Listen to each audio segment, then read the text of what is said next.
Hallo, willkommen beim 1000-Bäcker-Report.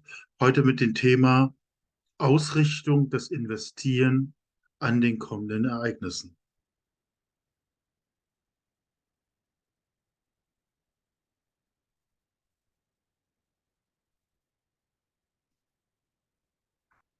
Disclaimer.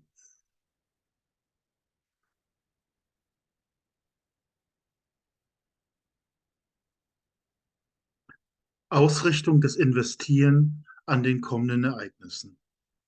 Üblicherweise investieren, wenn überhaupt, die meisten linear. Das heißt, es werden Investment getätigt, ohne dass berücksichtigt wird, in welcher Zeitepoche wir leben. Im Grunde wissen wir mehr oder weniger alle bereits, was auf uns zukommt. Nur selten wird der Schluss gezogen, dass man sein Investment an den kommenden Ereignissen auch tatsächlich ausrichten muss, um erfolgreich sein zu können. Was sind nun die zukünftigen Ereignisse? Zum einen, wir alle wissen bereits, dass der Höhepunkt für Gold 8.000 $ und Silber eben 400 $ heutige Kaufkraft sein wird. Das kann man unter anderem der Arbeit von Mike Maloney, Uwe Bergold oder eher von Greatz entnehmen. Ein DAO dürfte dann vermutlich für eine Unze Gold oder 15 Unzen Silber zu haben sein. Ein durchschnittliches Haus dürfte es dann wie 1980 für ca. 500 Unzen Silber, also 16 Kilogramm oder 30 Goldunzen, knapp 1 Kilogramm geben. Früher oder später wird die extreme Unterbewertung bei Goldaktien abgebaut. Das ist auch ein Fakt, das kommen muss. Alles, was derartig extrem unterbewertet ist, wird irgendwo seine gegenteilige Entsprechung früher oder später finden.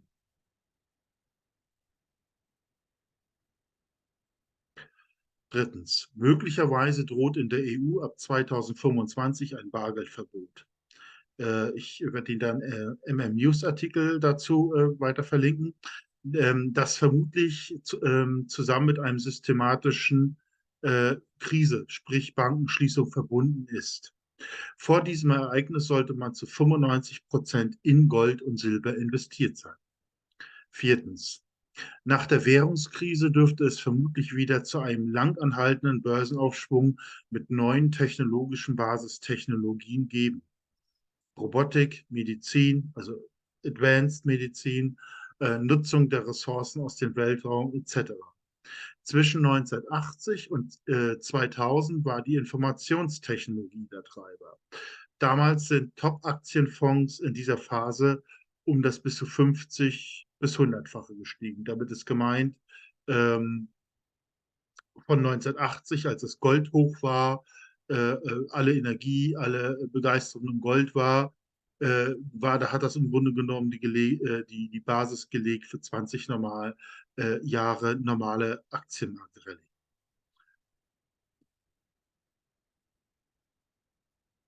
Ja, fassen wir nochmal die Ereignisse zusammen. Ereignis 1 ist die Goldaktienrallye. Viele Top-Goldaktien steigen um das 10- bis 100-fache. Das ist das, was Sie erwarten. Wenn jetzt Gold über 2000 sich etabliert, auf 2300, vielleicht 2400 steigt, who knows, könnte man sagen, dass gerade Penny Stocks, einige, wie gesagt, 5- bis 10-fache, einige wenige auch um das 100-fache. Möglicherweise liegt das Mittelfeld irgendwo um 20-, 25-fache. Deswegen verwenden wir diese Zahl. Also dieses Ereignis liegt meines Erachtens jetzt vor uns. Gold steigt eigentlich nur moderat auf vielleicht 2.400 $. Das ist nicht viel, fällt gar keinem auf. Aber Goldaktien hingegen steigen eben um das 10- bis 100-fache. Deswegen setzen wir hier für die Ereignis 1 die 25 an. Das Ereignis 2 ist dann ein möglicher systemischer Crash und der lässt Gold auf 5.000 und Silber eben auf 400 $ heutige Kaufkraft steigen. Das sage ich deshalb, weil das, wie ich das schon erwähnt habe, die Experten soweit berechnet haben. Das ist der Krisenmaximalpunkt. Höher kann es nicht steigen, Kaufkraft. Und das wird möglicherweise auch nur für eine sehr kurze Spitze, kurzen Zeitraum so sein. Also im Grunde genommen um das Vierfache. Das Ereignis 3: Nach der Stabilisierung des Währungssystems wird es einen lang anhaltenden Börsenanstieg geben. Da, wie schon erwähnt, das Wenn dann Börsen ganz unten sind, ganz kaputt sind, Top-Fonds also von 1980 bis zum Jahr 2000 um das 50-fache gestiegen im Schnitt. Und sowas wird es auch gehen. Obwohl wir absichtlich nicht wissen, was kommt, vermutlich eine große Pleitewelle von vielen Firmen, viel wird ausgebucht, was auch immer, vielleicht andere Währungsexperimente, aber worauf uns verlassen kann, dass an irgendeinem Punkt, an irgendeinem Krisehochpunkt, wird irgendeine Form von Börse wieder existieren oder weiter existieren. Und wenn das passiert, das ist der ökonomische Nullpunkt. Und wenn man dann eben dementsprechend Gold und Silber mit der gerade vom Ereignis 2 beschriebenen Kaufkraft hat, kann man optimal einsteigen und macht einen mehrere Jahrzehnte dauernden Börsenboom mit. Ähnlich wie von 1980 bis 2000, aber möglicherweise noch mit einer viel höheren Magnitude. Denn damals konnte das System gerettet. Man brauchte im Grunde genommen in den 70er Jahren kein Gold und Silber. Man brauchte Top-Gold-Aktien. Sie wissen ja, die sind ja teilweise um das 300-fache gestiegen. Ähm, und allein da konnte man riesiges Geld gemacht. Und die richtige Entscheidung, schauen wir uns hier auch nochmal das ist ja die Dow-Gold-Ratio, meiner Meinung nach einer der wichtigsten Charts. Und Sie sehen hier das 19. Jahrhundert, da hatten wir im Grunde genommen einfach eine relativ normale Aufwärtsentwicklung. Das 20. Jahrhundert ist von Krisen absolut gekennzeichnet. Das zeigt, wenige Leute Insider haben riesige Extra-Profite gemacht und die Masse hat immer wieder alles verloren. Das ist das Kennzeichen des 20. Jahrhunderts oder auch jetzt, wo wir jetzt sind. Jetzt werden ja sicherlich auch sehr viele alles verlieren. Das bleibt nicht aus, weil Sie sehen das auch, warum das so passiert.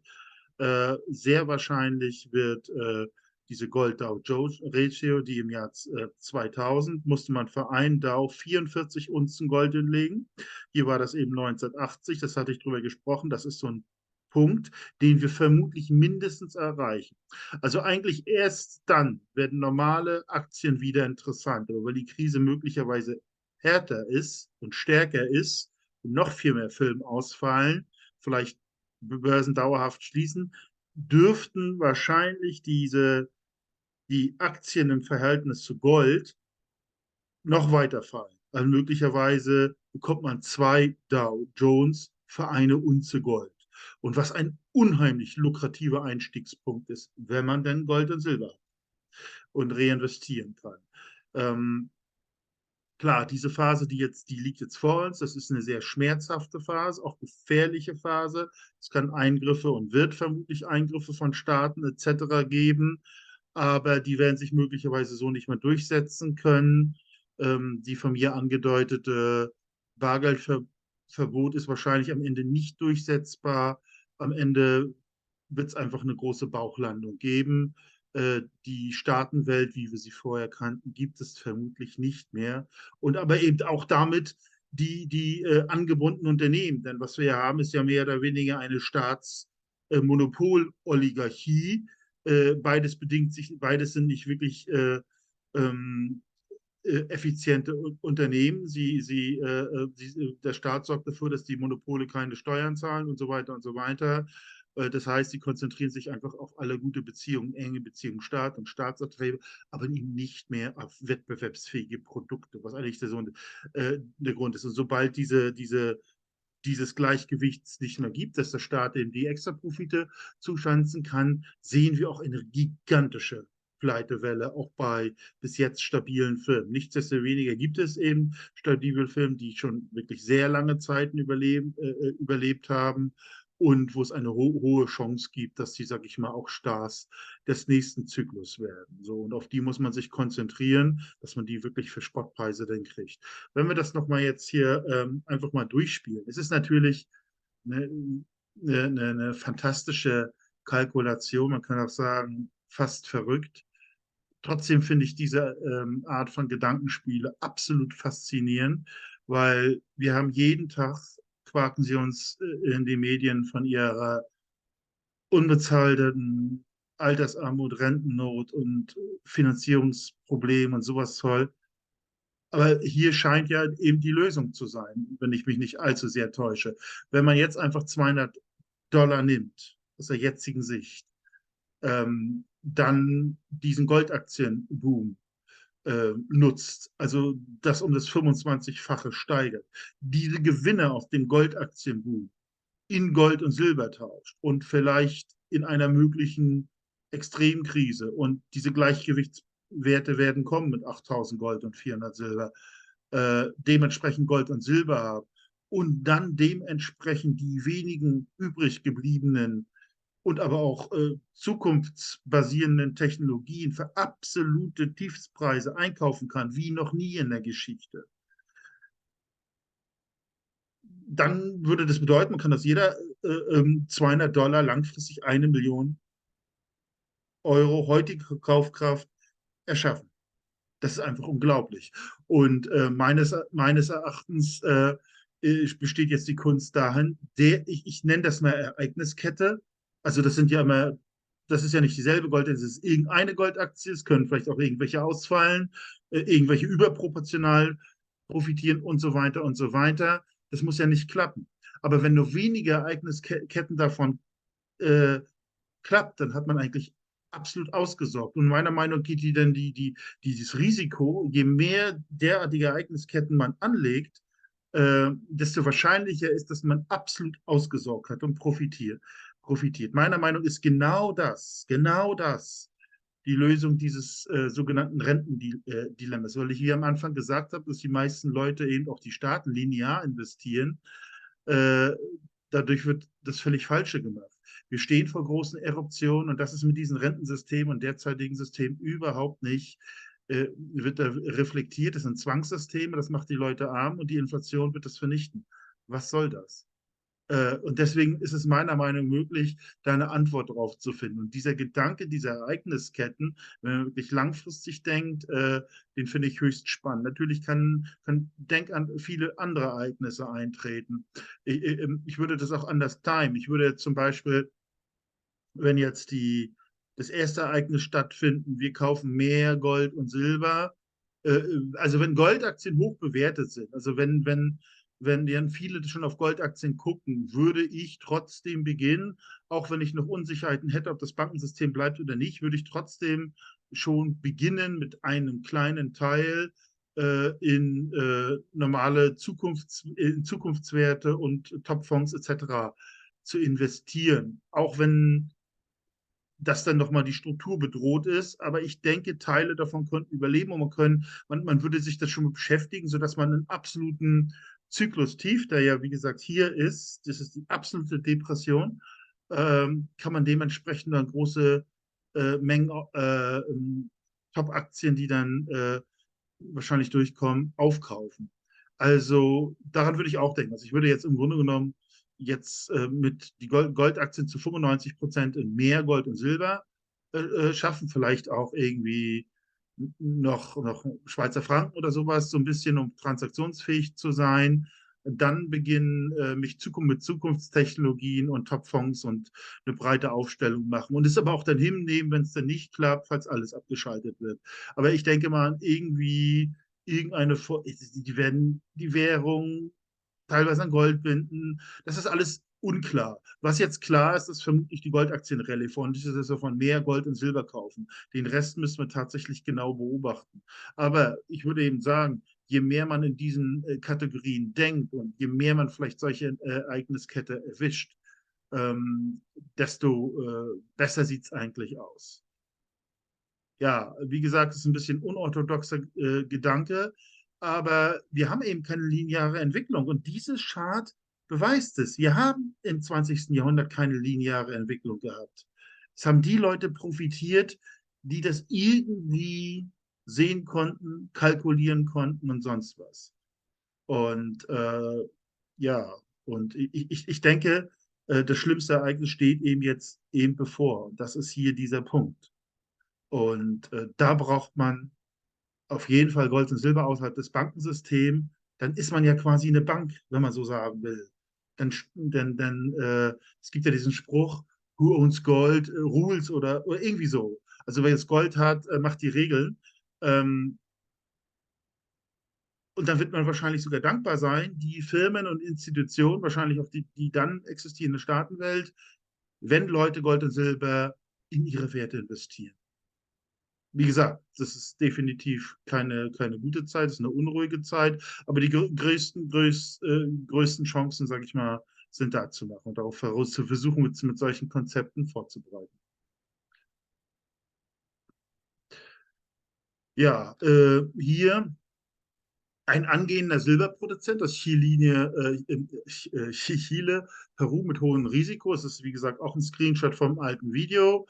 Die haben mehrere Projekte. Das eine liegt im Norden von Chile, 130 Kilometer südlich der großen Hafenstadt Iquique und 50 Kilometer der Stadt Pica. Ja, es handelt sich um eine epithermale LS-Lagerstätte mit weltweiten bedeutenden Gold- und Silbervorkommen. Ähm, diese Goldlagerstätten machen etwa 12% der gesamten Goldproduktion der Welt aus und einige Lagerstätten erreichen hochgradiges, also Bonanza-Gehalte. Die Mineralressourcen für dieses Projekt sind mit 35 Millionen Unzen angezeigte und abgeleitete 11 Millionen Unzen, recht hoher Grad, 165 Gramm pro Tonne und eine Produktion von 2 Millionen Unzen ist anvisiert. Sie sehen das Chart, das hat im Grunde genommen alle seine Gewinne abgegeben, hat aber eindeutig den Boden gefunden, hat noch eine relativ geringe Marktkapitalisierung von 30 Millionen. Auf der anderen Seite kommen noch die anderen Lagerstätten, das zeige ich auf. Insgesamt haben sie 190 Millionen Unzen Silber. Und wenn Sie an Silberboom glauben, könnte eben diese Aktie überproportional davon profitieren. Hier nochmal, wo das liegt. Das liegt eben hier im Nordchile, eben dieses Calaco Silber-Gold-Projekt und die anderen beiden, eins in Chile und eins noch in Peru. Ja, hier nochmal die anderen Projekte. Das Kakinal-Projekt, das ist dann ja das südlichste Projekt. Das hat hier ja knapp 20 Millionen Unzen Silber mit 101 Gramm pro Tonne und 145 Gramm pro Tonne. Liegt ja hoch, ne? 2700 Meter über Meeresspiegel und das Projekt befindet sich 16 Kilometer nördlich der Goldsiemene Guanaco von Austral Gold. Ähm, ja, dann haben sie noch das Berenguela-Projekt. Das ist eben das in Peru. Das ist ein Silber-Kupfer-Projekt im Südosten Peru, im Departement Puno auf einer Höhe von 4.200 Meter, etwa 50 Kilometer südlich der Stadt Juliaca und 6 Kilometer östlich der Stadt Santa Lucia. Die haben eine historische Mineralressource mit gemessen und angezeigt 99 Millionen Unzen Silber und abgeleitet 28 Millionen Unzen Silber. Das Ganze sind als 85 Gramm pro Tonne. Also so kommen diese 190 Millionen Unzen insgesamt zustande. Die Länder sind meines Erachtens nicht so super optimal, deswegen haben wir ein hohes Risiko, aber es ist definitiv ein angehender oder schon produzierendes Unternehmen. Das hat Cashflow. Ich meine, eine viel schlechtere Situation im Augenblick in Chile und Peru können wir gar nicht kommen. Und Sie sehen, die Aktie formt ihren Boden aus. Sobald sich das irgendwie normalisieren sollte und so und der Gold- und Silberpreis hochgehen, könnte die überproportional profitieren. Sicherlich ein interessantes Unternehmen, sich das mal anzusehen. Wie immer natürlich keine Kaufempfehlung. Gerade diese Aktien, gerade diese Länder sind leider ohne großes Risiko nicht zu haben. Dennoch, meiner Meinung nach, sehr interessant, sollte man sich wirklich mal ansehen. Ja, warum sind wir in diesem Goldaktienbullenmarkt? Seitdem ich diese Werte entdeckt habe, dass hier was von 15 oder 20 Cent auf 10, 20, 30, 40 Dollar gestiegen ist, hat mich das Thema Goldaktien nicht mehr losgelassen. Natürlich mussten wir kennenlernen, dass das nicht jeden Tag passiert, solche Entwicklungen. Das sind schon Sonderphänomene. Aber unzweifelhaft stehen wir von einer Entladung im Gold- und Silberbereich. Und aus irgendwelchen Gründen, wie Sie auch in diesem Chart sehen, sind die Goldaktien überproportional billig im Vergleich zu Gold. Das kann keiner verstehen. Das ist eben vermutlich künstliche Einflussnahme durch Derivate. Eben seit 1996 ist die Höhe, wurde eben dieser Markt komplett zertrümmert, aus was für Gründen auch immer, um die Leute abzuhalten, um irgendwo anders die Musik spielen zu lassen, vermutlich. Ja, aber die Kraft der Derivate lässt nach, das Finanzsystem beginnt instabil zu werden. Sie können kaum noch, die COMEX kann kaum noch mit den Silberlieferungen hinterherkommen. Es wird wirklich eng. Man wird den Gold-, Silberpreis steigen lassen müssen, ihn vielleicht dann bis ja 50, 55, 58 vermuten wir ja, könnte steigen, vielleicht Gold 2,4, who knows, einfach um Druck aus dem Kessel zu nehmen und auch noch Zeit zu gewinnen. Und das ist nur unter dem Preis einer extremen Goldaktienmania zu haben, weil, wie gesagt, wir sind so billig wie noch nie. Trotzdem haben sich teilweise von dem September-Tief einige Aktien schon vervierfacht, verfünffacht. Das sind schon unglaubliche Bewegungen und das sind es das ist erst eine Bodenbildung, wenn man so will. Und es ist sehr wahrscheinlich, dass diese ganze extreme Unterbewertung in einen riesen Run, in einen riesen Rush ausgeglichen wird. Und das führt dann meiner Meinung nach zu erheblichen weiteren Interesse anderer Investoren und die machen daraus die größte Goldaktien Rallye aller Zeiten, inklusive der von den 1970er Jahre. Denn auch wie Mike Maloney immer sagt, damals konnten zum Beispiel die Leute aus den Schwellenländern, China, Russland überhaupt nicht investieren.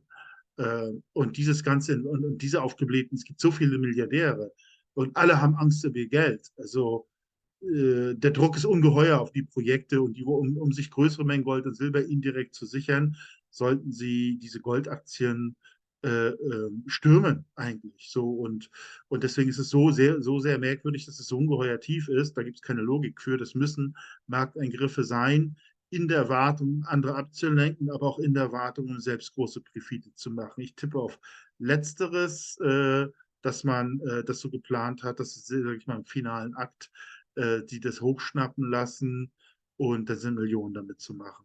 Ja, so die Hoffnung, so die Überlegung, muss nicht richtig sein, aber ich finde, das hat eine gewisse Logik.